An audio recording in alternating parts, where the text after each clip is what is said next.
Chris here. So somebody asked, it might have been Tinny, about how you set up the disc detainer. And I thought I would show setting up this RWB Generation 3. So what you want to do, this is how you get the grabbing the first disc on your tension. So you just go in here, you take a turner,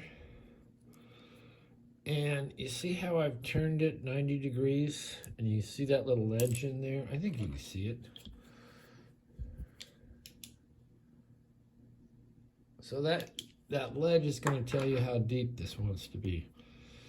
So we're going to put this in and just rest it on it, he said. Take this guy, throw it on there, don't turn it. Let's see, oh, I gotta retract my screws. Screw retraction. Boom, boom, so I can slide that on there. All right, and we're just gonna put that on there. Okay, once you got that on there, you just tighten this, and you tighten that. So that is your offset. Very simple. And then you go ahead and you build your pick from there. Put this guy on here, put your pick tip in here,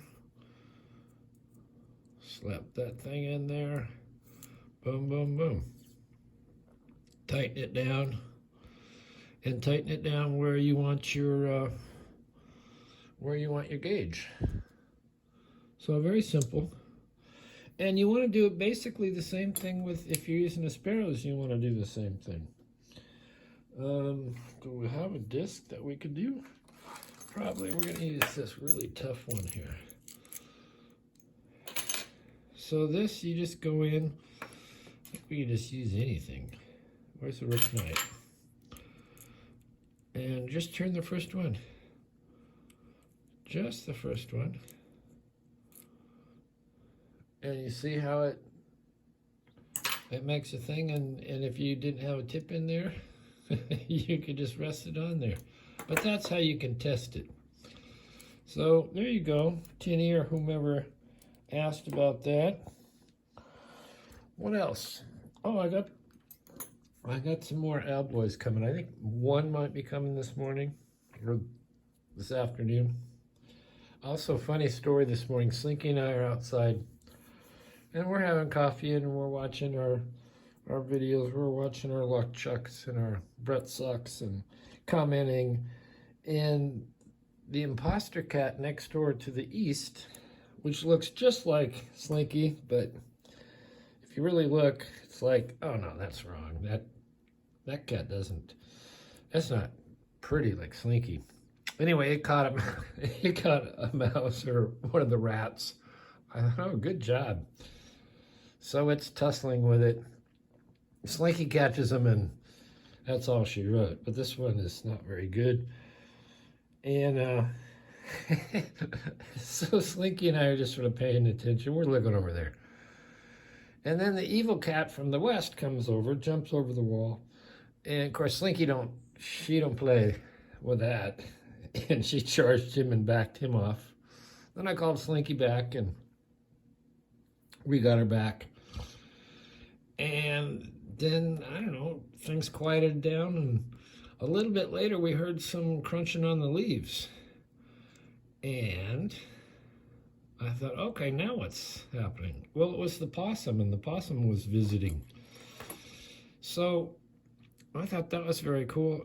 And the possum was crunching around looking at stuff, and ultimately found a napkin that had bounced off or blown off the work table.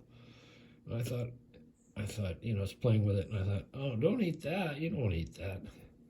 And it didn't, but it did want it. So it's looking at it, and then it walks right over it.